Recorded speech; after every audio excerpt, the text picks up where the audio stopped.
Salmo 2. O rei que despedaça e o rei que abriga. O salmo começa com reis conspirando contra o céu e termina chamando de felizes os que se refugiam no rei que eles tentaram destronar. Parte 1.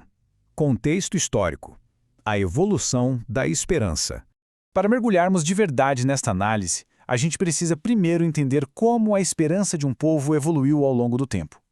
Originalmente, o Salmo 2 era um salmo régio, um cântico entoado durante as coroações lá em Sião. E sabemos da sua origem davídica, porque os próprios apóstolos, em Atos capítulo 4, confirmam que foi o Senhor quem falou essas palavras pela boca de Davi. Pensem no contexto do Antigo Oriente Próximo. O ritual de entronização era o momento de maior vulnerabilidade de um reino. Era exatamente nessa hora que os reis vassalos viam a oportunidade perfeita para se rebelarem. Então, esse ritual todo era feito praticamente de frente para essa ameaça de revolta. Só que tinha um detalhe: as promessas cantadas nesse salmo eram simplesmente grandes demais para qualquer monarca terreno.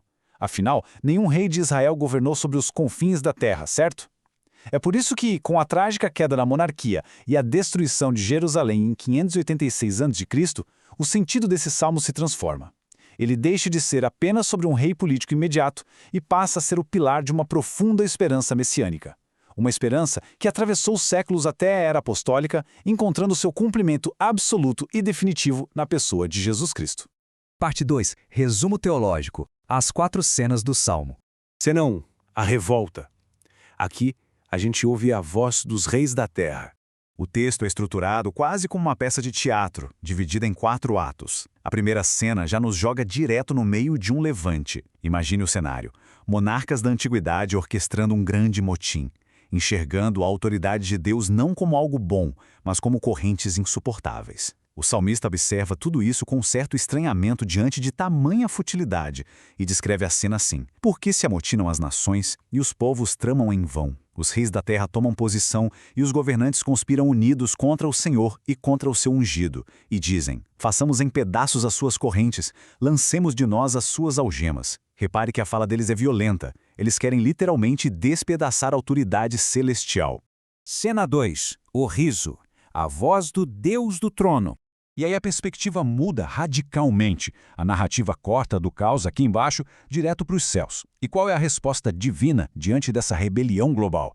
Não é um desespero ou uma mobilização imediata de exércitos. É algo surpreendente. 4. Do seu trono nos céus, o Senhor põe-se a rir e caçoa deles. 5. Em sua ira os repreende e em seu furor os aterroriza, dizendo: 6. Eu mesmo estabeleci o meu rei em Sião, no meu santo monte. Esse riso de Deus não é cômico. Ele revela uma profunda desproporção cósmica. É o contraste absurdo entre a arrogância humana e a soberania inabalável de Deus. A reação escala rapidamente do riso para uma ira severa, culminando na declaração de que, independentemente do que as nações façam, o rei já está firmemente estabelecido. Cena 3. O decreto. A voz do rei ungido. Agora entra a terceira voz. O próprio rei ungido toma a palavra em primeira pessoa para proclamar o seu direito legítimo. Ele diz: 7. Proclamarei o decreto do Senhor. Ele me disse: Tu és meu filho, eu hoje te gerei. 8. Pede-me e te darei as nações como herança e os confins da terra como tua propriedade. 9. Tu as quebrarás com vara de ferro e as despedaçarás como a um vaso de barro. Estamos falando de um reinado de escopo cósmico e universal. E note a severidade negociável aqui. A vara de ferro demonstra que este é um reino que não tolera rebelião. Mas de onde vem essa linguagem de meu filho? Para entender o peso disso, a gente precisa voltar um pouco na história, lá no livro de 2 Samuel. Essa é a antiga fórmula de adoção real, enraizada na promessa feita pelo profeta Natã ao rei Davi, que dizia: eu serei seu pai e ele será meu filho. Essa era a legitimação clássica para a sucessão no trono. Só que o Novo Testamento pega esse decreto antigo e o eleva ao seu significado máximo. O apóstolo Paulo, no livro de Atos, aplica essas exatas palavras à ressurreição de Cristo. Cumpriu-a para nós, seus filhos, ressuscitando Jesus, como está escrito no Salmo 2. Tu és meu filho, eu hoje te gerei. A coroa e a glória que o Salmo 2 antecipava encontraram seu clímax no túmulo vazio. E não para por aí. O autor da carta aos Hebreus usa esse mesmo versículo para provar que a superioridade de Cristo é absoluta, muito acima de qualquer hierarquia angelical. Ele argumenta: pois a qual dos anjos Deus alguma vez disse: Tu és meu filho, eu hoje te gerei. Além da majestade real, esse decreto consagra Jesus também em sua vocação de intercessor. Em Hebreus 5:5 lemos: Cristo também não se autoexaltou para tornar-se sumo sacerdote, mas Deus lhe disse: Tu és meu filho, eu hoje te gerei. O Salmo antigo finalmente encontrou seu rei e o seu sacerdote definitivo. Cena 4. O convite. A voz do salmista. Na quarta e última cena, o salmista reassume a voz. Ele se vira novamente para aqueles reis rebeldes do início. Mas, em vez de anunciar a aniquilação imediata deles, ele faz um apelo inesperado. 10. Por isso, ó reis, sejam prudentes, aceitem a advertência autoridades da terra. 11. Adorem ao Senhor com temor, exultem com tremor. 12. Beijem o filho para que ele não se ire e vocês não sejam destruídos de repente, pois num instante acende-se a sua ira. No contexto do Antigo Oriente Próximo, beijar o soberano não era um gesto de afeto romântico, era o ato físico mais vital e claro de subordinação e lealdade. Recusar-se a dar esse beijo era o mesmo que insistir na guerra.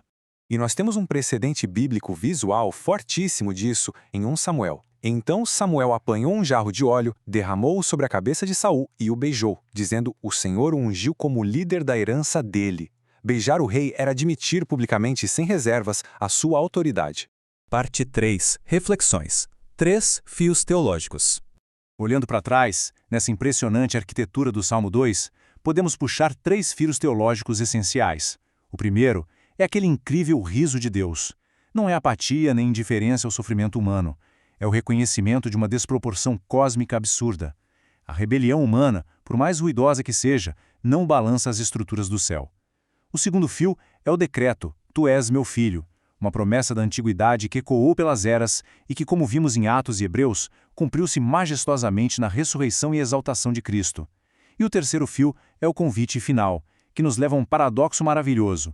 Esse paradoxo é a justaposição perfeita. De um lado temos o rei com a vara de ferro que despedaça e traz um juízo terrível sobre a rebeldia persistente.